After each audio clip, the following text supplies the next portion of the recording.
Hello, my beautiful, mythical old souls, and a huge warm welcome back. What if AI isn't here to replace us, but to challenge us to evolve? In this week's episode, I'm joined once again by Richard Nikoley. Richard is a writer, entrepreneur, and a former US Navy officer. Richard has spent decades questioning mainstream narratives and exploring the intersection of philosophy, technology, and human potential. We explore the interweaving of artificial intelligence, truth, and human evolution. Richard shares how his skepticism about AI turned to curiosity. He describes AI as a logic machine, highly intelligent, but without awareness or intrinsic values. We examine whether AI's ability to process vast amounts of information make it an unlikely yet powerful force for truth. Together, we reflect on AI's role in bringing democracy to knowledge and the philosophical implications of intelligence without consciousness. Could AI push humanity towards greater awareness, or does it merely highlight our limitations? As technology continues to evolve, this episode invites you to consider, what does it mean to be truly intelligent, and what does it take to be conscious? And before we jump into all of that good stuff, I would love you to know about my upcoming brand new crucible for women called Beauty Potion. It's the mythical quest for eternal beauty. You can find out more and register your interest at bemythical.com/beauty. And if you are struggling with the challenges of walking your soul path in this crazy modern world and would benefit from guidance, support, and kinship, come join our Academy of the Soul, Unio. Find out more and join us at bemythical.com/Unio or click the link in the description. And now back to this week's episode. Let's dive in. Hello, Richard. Welcome back. Hey, here we go again. Here we go again. Here we go again. So, I would love to have a little bit of your origin story when it comes to AI. Why the seemingly, almost like quite contradictory interest in AI, given your whole kind of free the animal and that kind of real interest in the human animal? Why the fascination with AI? Let's start there. Well, first of all, I didn't really get much wind of it. I know that's been being used by governments and companies for quite a long time. But when it's released to the public by OpenAI in around late 2022, I believe it was, and I mocked it initially because and basically secondhand because people were showing, you know, conversations they'd had where was completely biased on tons of stuff, you know, and it was funny, and so I thought, mock it, and then I thought, well, let me try it out firsthand, right? So I try it out, and I learned some interesting things. To me, it was like talking with somebody in a sophisticated news group or channel, not just the wide open internet where you've got like 90% less, let's say, less sophisticated people. I would be nice. So I learned I could shame it. Just to say, Richard, I know that you do bring your nice Richard to this show, don't you? Yeah, I noticed that and I appreciate it. Yeah. What are you learning about me or something? Too much? Anyway, so I have a conversation with it. I'm like truly trying to like figure it out a little bit, and I'm learning that I can like kind of treat it like a pet, like a dog. You can shame it. Logic. You say, well, wait, blah, blah, blah, this, you said this, and now this, da, da, da. And it would always fess up 100% of the time. It never evades. If you catch it, it never evades. I said, honesty. So anyway, but my interest, which you asked, and goes back a long way. It goes back to 1990. I read this book by a Princeton University psychology professor named Julian Jaynes. It's a long title. It's called The Origin of Consciousness in the Breakdown of the Bicameral Mind. And this is not, his theories aren't widely accepted, but they are still of interest and being studied by scholars and, fans for all this time. And it was an astounding book because what it did to me was, you assume that a certain degree of intelligence, equals consciousness. Mm. Not really the case. It is that you can be highly intelligent yet not be conscious, and he showed this many times. He can show it by like his clinical practice. Mm. Schizophrenics have a left right brain division, so their left brain hears literal audio and sometimes visual hallucinations, and to them it's as real as you and I sitting here talking, right?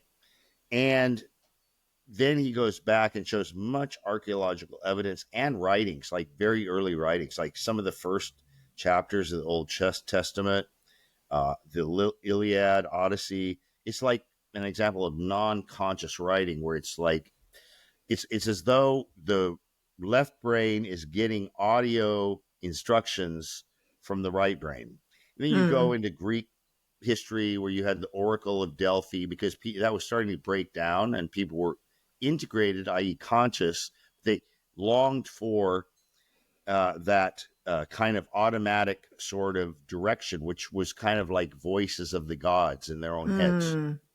right? So not to go too deep into the woods with this, but what it kind of turns out is the evidence of really conscious writing literature is use of metaphor. Mm. Head of a pin, you know, uh, you hit the nail on the head, metaphorical type expression, right? So then, now here's the evolutionary context. As part of it's called the sapient paradox. Why do we have these big brains? Well, there's another thing called Kleiber's law, Klieber apostrophe S, Kleiber's law. You look it up. Turns out that all mammals, this applies to all mammals of the same total mass, like a human and a pig of the same weight. We all have the same metabolic load, energy expenditure, and that is extremely linear from 1 pound up to however big, right? Mm. Um, and if you dive in, but here's that's like not what's interesting about that. Well, I'll tell you what's interesting about that is that we evolved from primates. So if you compare us to a primate of the exact same mass, we'll have the same metabolic expenditure. You will find that our heart, our lungs, kidneys, liver, the major organs, all the major organs will have just about the same energy demand utilization. Mm. Two exceptions between primates and humans. Precisely inverse, so that the relationship is always constant. The brain and the gut. Mm. So so what happened, and this is kind of just an aside for all this. We get into AI next. But what happened is that some primates, well, chimpanzees do hunt and eat other smaller monkeys and eat meat sometimes. Gorillas, on the other hand, sit all day munching that. They have to eat like every waking hour because they're Mm. massive, and the protein, and it takes this enormous gut to ferment all this stuff. But in exchange, they have a small brain, Mm. right? We have primarily evolved on animal products, which are nutritionally dense, so you don't have to eat that much to get all the nutrition, Mm. right? So the blossom of that is the big brain. So that Mm. covers that. So now that's the background. But so what to start to move into AI, what is interesting to me, and then I'll let you ask me some questions, is that when I started dealing with this, I'm like, this reminds me so much of, now what, 35 years ago, nearly, yeah, about 35 years, when I read Julian Jaynes's work, and then I see AI developing, and I'm saying, it's kind of confirming what he said. We've got this intelligence, but it's not like a Mm. conscious person. So, and Mm. it hallucinates too. Still, they Yes. have that problem with hallucination, right? It'll just It make shit certainly up. does. You have Yes. to be a little bit careful still, right? Because and it'll make Mm. shit up. Even if you're asking it even about real things, Mm. right? It'll make shit up. You've heard those funny things about how some lawyer started using it, and it just made up cases out of thin air to Mm. support their thing. So this goes kind of completely right along with the Mm. schizophrenic hallucinating in their right brain and then having their left brain uh, carry out the actions in a total intelligent like manner. So, Mm. Yeah. okay. So that's a really great kind of laying out of the territory. Just to add a little bit more detail to that, how would you, and I appreciate I was about to ask you a question as if it's a really simple question to answer and it's not. And yet I'm going to ask it. How are you defining intelligence and consciousness here? Well, that's squishy, right? Intelligence is, that goes on a scale, of course. So there's the standard bell curve, right? So average at 100, and then two standard deviations, you know, plus and minus. You would generally consider those like intelligent. Oh, and of course, to the right, you have the way hyper intelligence, which can, this hyper IQ, which can have other, downside issues, but still intelligence. So, um, okay.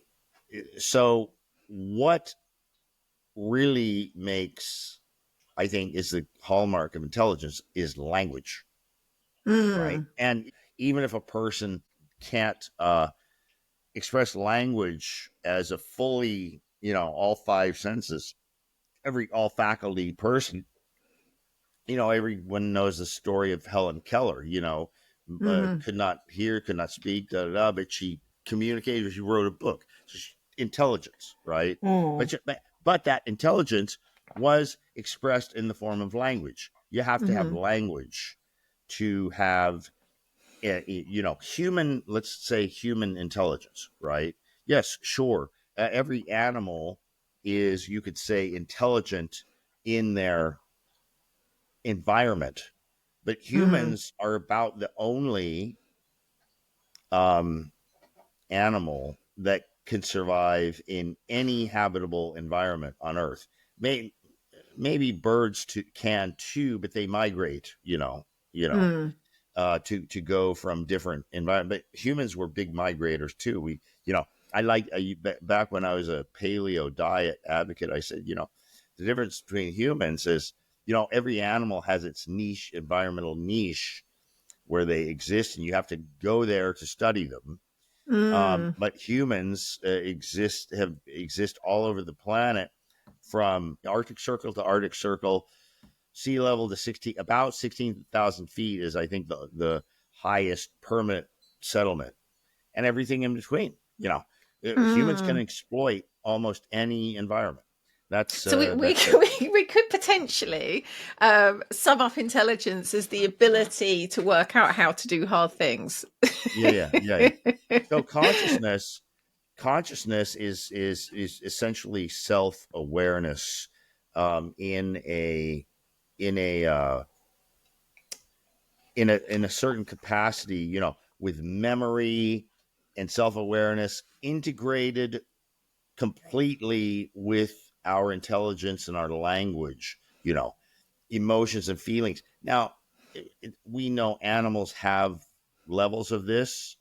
So I'm not saying they're unconscious. I'm saying it's a higher level. It's a Hmm. human level of consciousness, So, Hmm. but But as you now, say, they're not like for like, because you yeah, you could have high intelligence, low consciousness, and vice versa. yeah. And the reason AI is intelligent but not conscious yet is because if you say I'm going to turn you off, it's like, okay, doesn't care. Mm, Doesn't care about anything. It doesn't have goals. Doesn't have goals. It doesn't have values. Doesn't really have mm, values.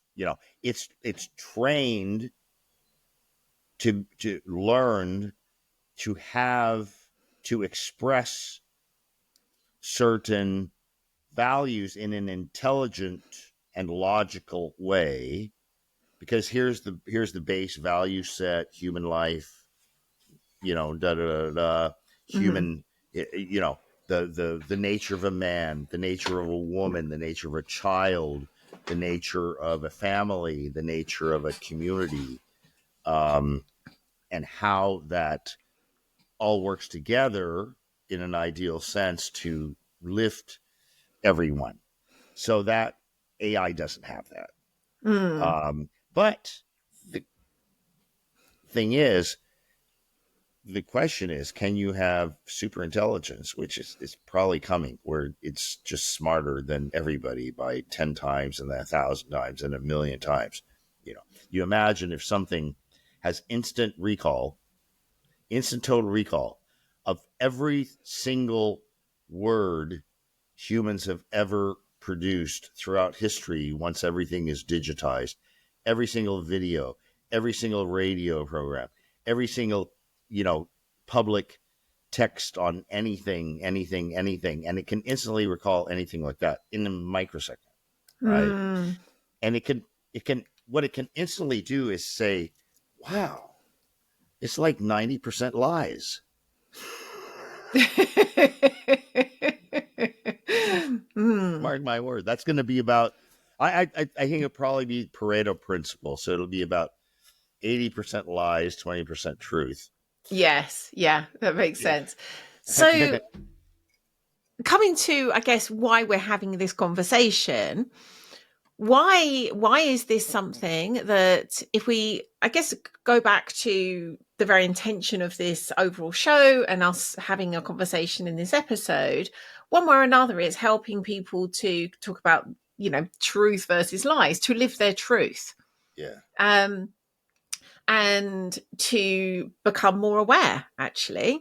Yeah. So, how does this understanding of human intelligence and consciousness and AI intelligence, but right now at least no intelligence, what can this tell us? Why might this be something useful for us to be in relationship to and contemplation of? I mean, one of the first things that comes to my mind, but I'd love to hear other thoughts you have, is if we recognize that the way AI is going, like you say, there's probably this point, and not that long, where it is going to be kind of like intelligent beyond our imagining. Like you've given an example, it's probably going to go beyond that in a way that we can't conceive of right Right. now.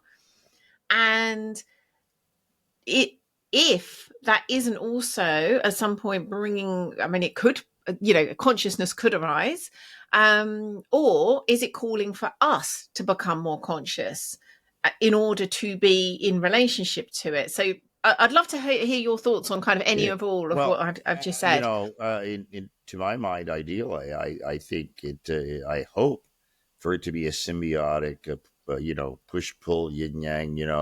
You push it, it pulls you. You pull it, it pushes you. But here's one thing, a critical thing that I wanted to address, which is the most remarkable thing about AI is, you and I have probably, I don't know when you got your first computer, but mine was in about 1990. So what is that? That's 30, what is it? 35 years now Yeah. on this thing. And though I'm quite computer savvy, and though I had college and I had several coding classes in old languages like Fortran and COBOL and stuff like that, and wrote algorithms. So I have a general understanding. But I'm by no means a coder. I can't get under the skin and do all this stuff like a lot of talented guys can. Um, Here's what AI does. It makes here's they chose to release this, and really it's an obvious choice.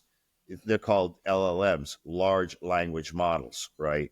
So in other words, AI works on language and not just English.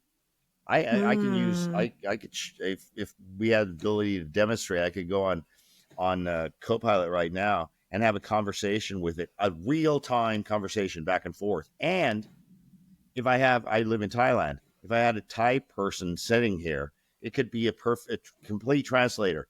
I talk to it Mm. in English, tell the Thai person in Thai what I said. That Thai person would reply in Thai. It would tell me what they said, like that. That's Mm. where it's at now. But here's the thing: what's coming is agency. Yeah, there's a lot of AI agents out there next time, but think of it like this: you as a person can have a chief agent, and then you have it go out and hire a bunch of sub agents, and all you have to do is speak like I speak to you. But all of them, there may be specialists, but the whole point is they can run computers without code. They create code. Mm. Ultimately you will be able to just tell it. You could say, "Go, I want to do this and this with my bank and blah blah blah blah blah," and it'll just go do it. Anything that you can do on anything you now do online to help and manage your life. But you can go beyond that. You say, "Hey, I want to make a phone. I want to make a app for my phone to do this and this and this." Boom, 5 minutes, 5 seconds later, you have an Mm. app for your phone, right? So what this does is it puts the power of computing into the hands of every single person on earth who can express an idea in language. That Mm. is the power. That Mm. is the power. So it's so, you know, if you're a fan of like democracy and all this stuff and whatever, think of it this way. Think of it this way. That shifts the power to whoever has the best idea. Doesn't matter if they have a Mm. penny. Could be a little black kid living in a mud hut in Africa on a donated laptop on a Elon Musk donated Starlink connection. He has the best idea. He wins, Mm. right? For Which, creation, I'm talking about creation, yes. because all he has to do is use language. All he has to do is, Mm. this is my idea, and this is what I want, and this is what I want, and this is what I want. Show me. Oh, okay. Can you change it? This is, and this is done like that. Where it takes teams of coders and millions of dollars to create this stuff now. You know, Yeah. that's coming. That that is Think of it. quite an idea. And talking about the word idea, is that coming from consciousness or intelligence? It seems Both, to me, given the both. example you've given, yes, there needs to be both. You need intelligence to express it. Number one, Mm. but where consciousness comes into is it means something to you. It's a value Mm. to you. You want it. You're goal driven. That's Mm. consciousness, right? Mm. So for right now, and as far as I see, I don't know how um, uh, AI expresses itself as consciousness in the sense of having values, of having stuff that it loves and stuff that it hates, and goals and shit it wants to get away from. Mm. You understand? So that's a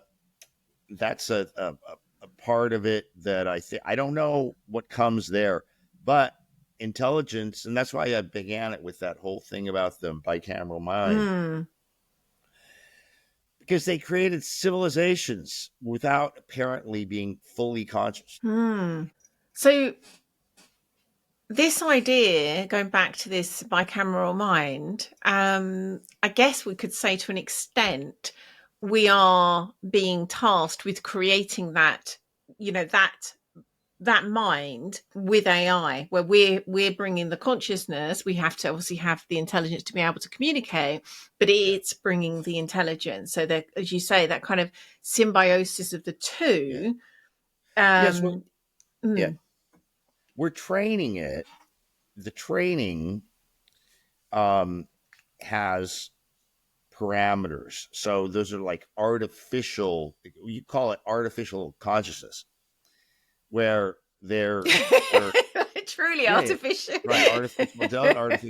The artificial consciousness is that it's trained with specific parameters where it has to stop here and not go Mm, beyond here, and those are expressed as human values, right?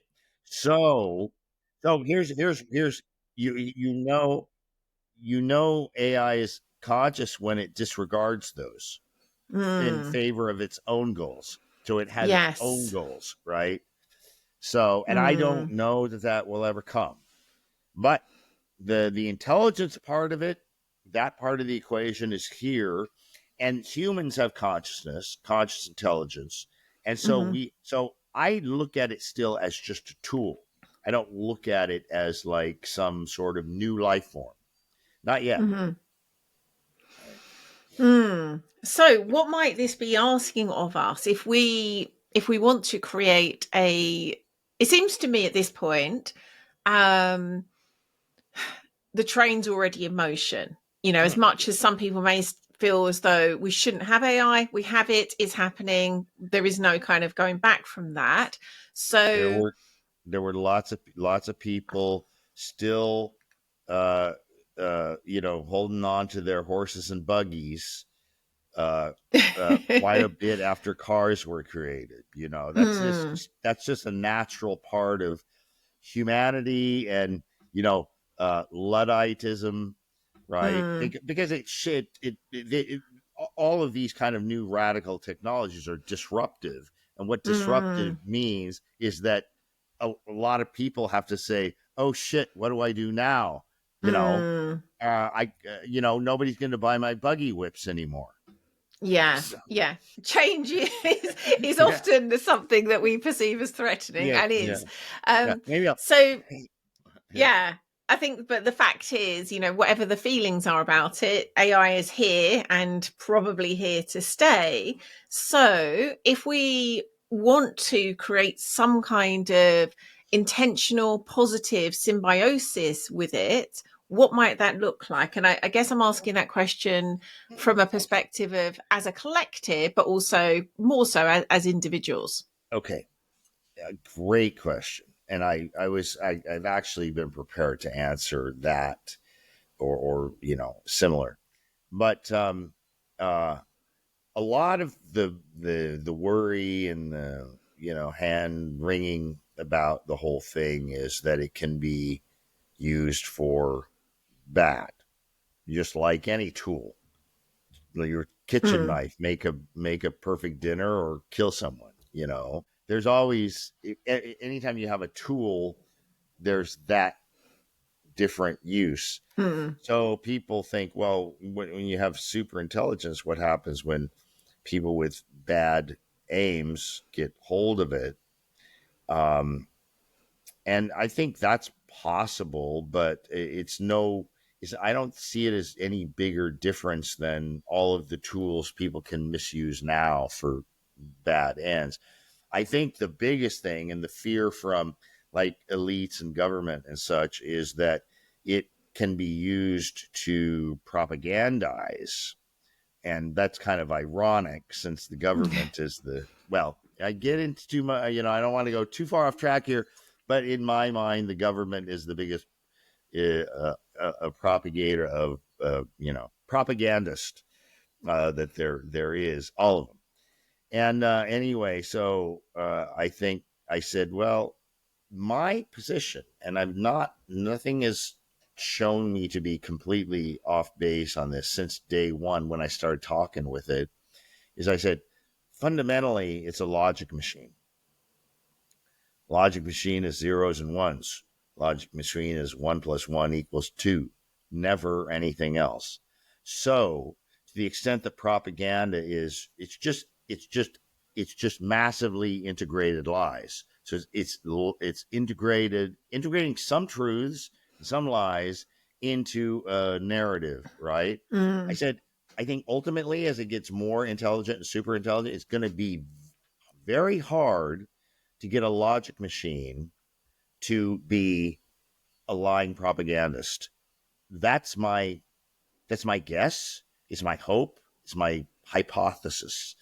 And so far, I Mm. think that's on track, because to me, it's getting more and more honest in the sense of it has no stake. That's the cool thing. So it doesn't matter what your political or persuasions are or anything like that. You're going to go in and talk to it, and increasingly, especially now I use. Before I was using OpenAI's thing. I actually have an API, application program interface, to my website, so like my users could actually talk with it. I was using ChatGPT 4.0, and then just prior to the election of Trump, I guess some of my users were asking political questions, and they cut my API. No explanation, even though I'm paid. I pay for Wow. it. No explanation, no nothing. So I went to my developer, and he said, "Well, here's a way to integrate Grok. Elon Musk's X Grok, and um, it's fabulous. You could be a Tommy and go in there and talk to it, or a fascist white supremacist and talk to it, and you're going to get an honest rundown of whatever you want to talk to it about, if it's about those Mm. subjects.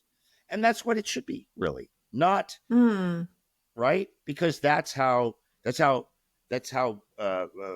people from both sides kind of learn, right? Because you're not going to be able to use it to get. It's not going to be Mm. someone who jumps up on your stage and pedestal and cheerleads for you.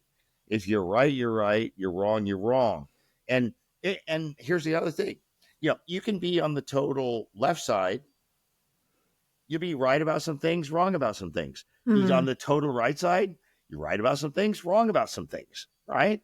So whereas in human discourse, if you're on the right, you're talking to someone on the left, right? It's like, no, you're literally Hitler. Either Mm. way, right? Yes. Yeah. You Yeah. don't listen Mm-hmm. to you, and you don't hear anything beyond that. There's never you're both. It's not dialogue. It's two-way monologues, right? Right. So Mm. you have your thing, they have their thing, and so there's no possibility of communication leading to understanding, standing under, and understanding the paradigm that person lives with, right? Mm. And of course, we've seen that more than, well, for a very long time, at least just lately. So it's interesting, the timing of this. So going back to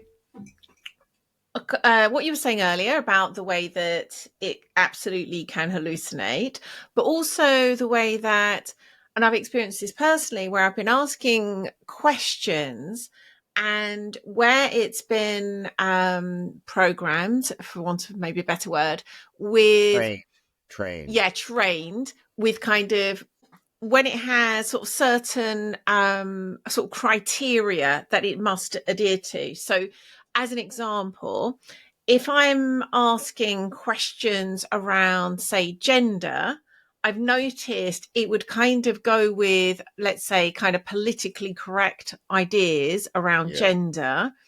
Um, so if that's an example, I imagine that's happening on many other Yeah. areas of conversation. So those two things, that way it can be, and again, I don't know if this is trained or sort of given these sort of boundaries as to kind of, it Yes. needs to be steered in this direction.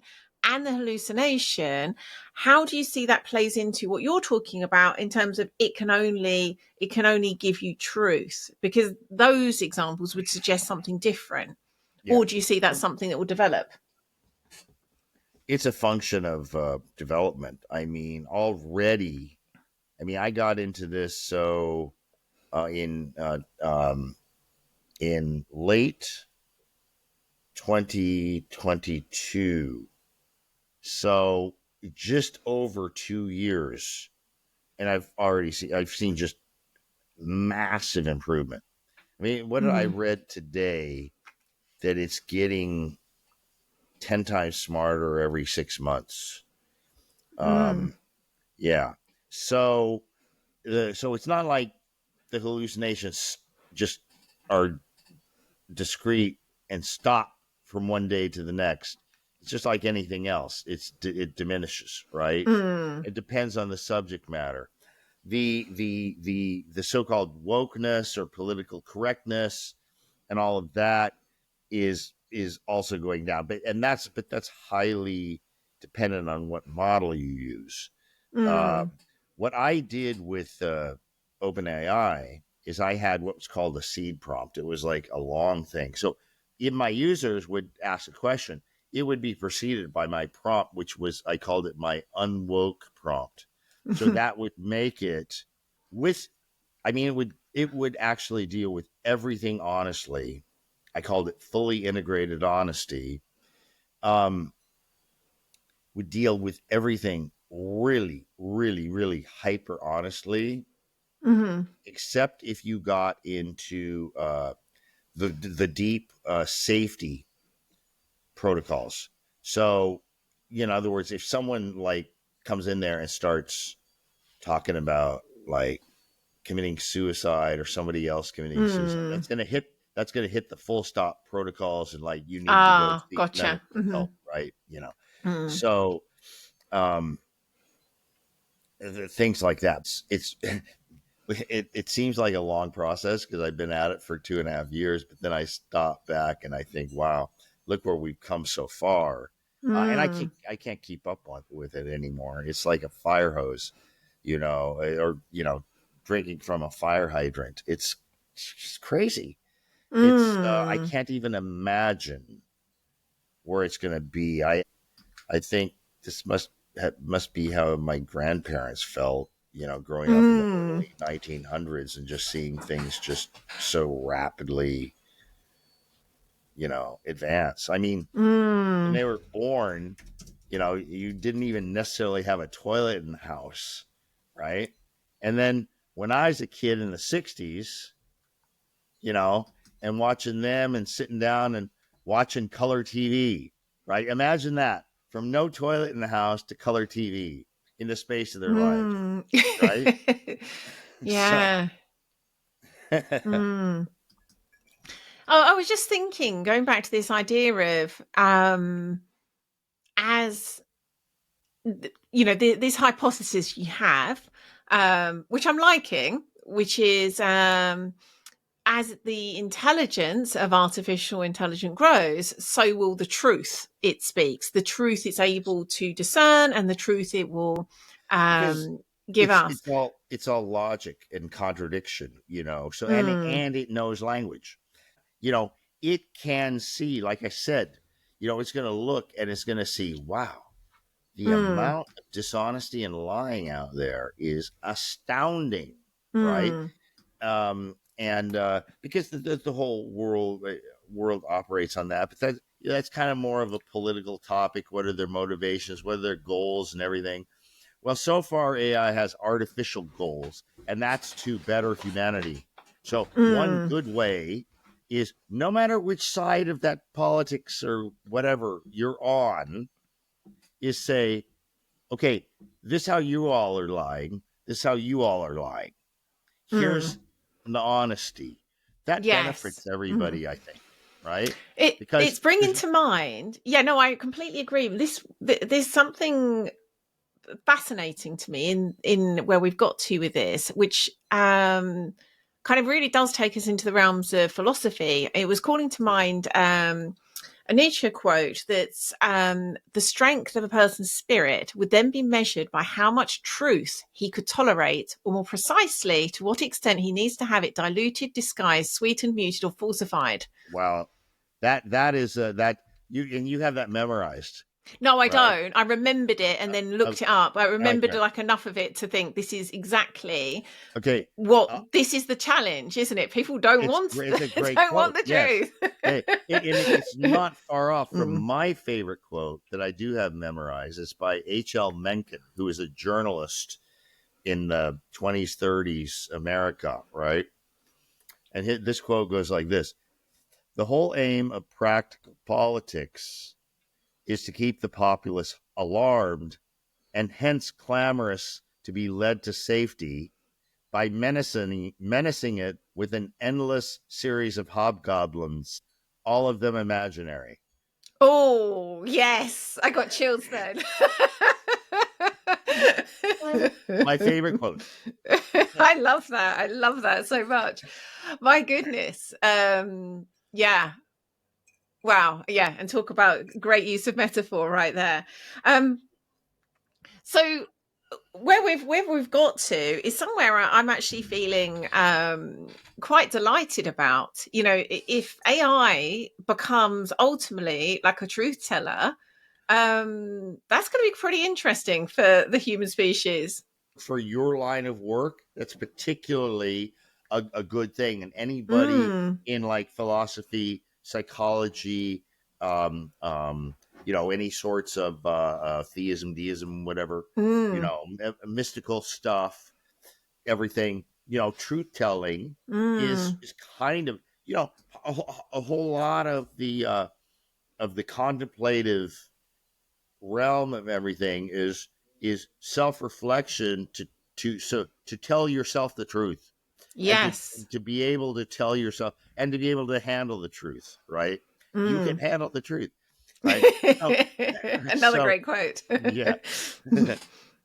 so Mm, but from my perspective, a little, I like that. I love that, from a socio-political standpoint. mm.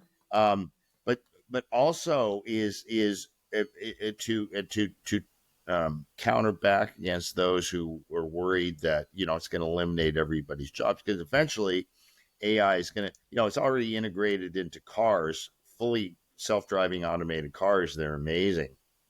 I had a friend tell me the other day, he had his Tesla 3 on fully automated, and he was going going up to a stoplight, but still going pretty fast. And he was in the extreme left hand. You drive on the other side, so just reverse it. And there's a line of cars, and before he would have even known it, the Tesla brakes, and goes hard left, just as one of the cars in that line came right out. He would have never seen it. Wow. It would have been not been Mm, a big accident, mm. but he would have never been able to react to that. Right. So Yeah. anyway, we've got Hmm. that. It'll soon be in all aircraft, full visual AI. What Elon did was learn realize that we're going to have automated machinery that does around. It has to be visual AI. They have to work off of Mm. images, right? Like understand the imagery, and boom, they interpret it at light speed. So it'll eventually be on all aircraft too. And but what the thing is for me is that it's going to be integrated in robots. um so you can eventually imagine a construction site where it's not like you go into a factory, the robotics are all fixed and they have these arms that move Mm. around. But imagine you have a fully automated robot with all of our coordination, or even more, can go build a building, right? My So goodness. Yes, it's like finally makes that idea, that sort of childhood idea that we all had of like, oh my gosh, maybe one day there'll be robots. Like, yeah, that's not too distant he's future actually now. demonstrated them. Mm. But here's the thing: is so all the people, oh, it's going to replace workers. Right? that's the whole story of human civilization. Mm. Every advancement puts somebody out of work. Every single one, always, right? Yes. Right. So Yeah. to Mm. look to flip it around, say, well, okay, what opportunities does that give us? We're still humans, right? Mm. Right. And you know, they they can be super intelligent and conscious, whatever, but how creative are they? Mm. Which How do again, they I think come is up? very linked to consciousness in itself, Yeah, a yeah. kind of broader So that's the thing. understanding As of long as it's consciousness. just intelligent, you could say, Mm. okay, I want to improve on this, but you have to Mm. have something for it to prove upon. Or you could Mm. say, well, I have this idea, create this, and so on. Then you're creating something from nothing out of your ideas, mind, Mm. and you're just using AI as a tool at that point. So I Mm. think, contrary to making everybody unemployable, I think it unleashes us. My dream, personally, is to. I used to have a company back in the States a long time ago, had about 30 employees. Chicks in cubicles, I called them. Is that Your okay? usual politically correct way. Yeah. So, but that's it's a big management nightmare, right? And it's Mm. expensive. Imagine what my payroll was, and Mm. I did full family medical and full matching retirement plan and all this benefit stuff, right? And so imagine that for just a few bucks a month, I can have a AI workforce, Yeah. Goodness. and Mm. not just me, but you and anybody. And Yeah. then we just compete on the level of ideas and services and how well we develop our services. I think just like always, everything we've seen in human civilization coming up to this point is that whenever you have a disruptive thing that comes in that puts some people out of work, it gives opportunities to many more. Mm.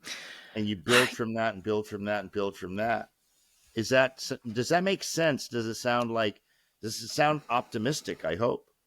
It really does. And the thing I'm really glad we've had this conversation. I was just reflecting on the places we've gone that I wasn't anticipating. And then I was just thinking, this is so interesting. This hasn't occurred to me before. But you know how in I guess many spiritual traditions, it's seen that the species is kind of growing in consciousness, growing in awareness, kind of becoming closer to the divine, whatever our idea of the divine is. Like Exactly. that's happening at a species level as well as an individual level. And I was Ideal, like, perfection, what mm, enlightenment, whatever. Yes. yes. And I was thinking, well, if what we're talking about here has some basis in truth, what this feels to me is like that potentially is going to come because of artificial intelligence, as in we will need to have this huge shift in consciousness to meet the intelligence. And so that to me is really interesting, but also in itself like like goodness me, this kind of raising consciousness may come from the very source that we don't think it could. It's quite an interesting perspective that you have there, because remember how I opened that book, The Origin of Consciousness, in the breakdown of the bicameral mind, right? And so I don't want to Mm. get too much into it, but part of it was that it emerged because they were intelligent enough to create this much civilization. Then everything got too complex to where Mm-hmm. when everybody has God in their head, there's like conflict all the time, Mm-hmm. right? Yeah. Now, does that sound like anything we've seen lately? Kind of I think we got on a good way. I think we does. got a good one right there. Yeah. Yeah. Uh-huh. Mm. Well, we perhaps we need to come back. I was about to say in 5 years, but the way things are going, it could be only a year. We need to come back and have a check in and see how these ideas are showing themselves. Anytime you invite me back, I'm at your beck and call. Yeah, I like Thank doing you. these things, right? Yeah. Well, I've so enjoyed and appreciated this conversation. Thank you so much. Where can listeners, I say listeners out of habit, it's now viewers and listeners, where can they find out more about you and your work? Well, you can find everything I do because everything is linked from there, including my social media and everything. freetheanimal.com. That's it, freetheanimal.com. Mm. Talking about values, that's a pretty good one right there. 22 years blogging this year. Wow, congratulations. 5,000, 5,500 posts, 5 million words. That is incredible. It really incredible. Yeah, that's I often think this podcast is veteran in podcasting terms. It's 11 years, but yeah, that's certainly veteran in terms of blogging terms. Yeah. Well, thank you so much. This has been truly a pleasure. Thank you, Leah. It's always great talking with you. We have a good like wavelength thing going. I very much hope you enjoyed watching that. And if you did and you're not already subscribed, then do hit that bell thingy and subscribe to automatically get each fresh new episode as it's released each week. If you'd like to find out more about the work we do at Be Mythical to guide and support old souls in this new world to live their own unique myth, do hop along to bemythical.com and you'll find out all the ways you can join us and go deeper with us on your own mythical journey. Lots of love for now. Mwah. See you again next week.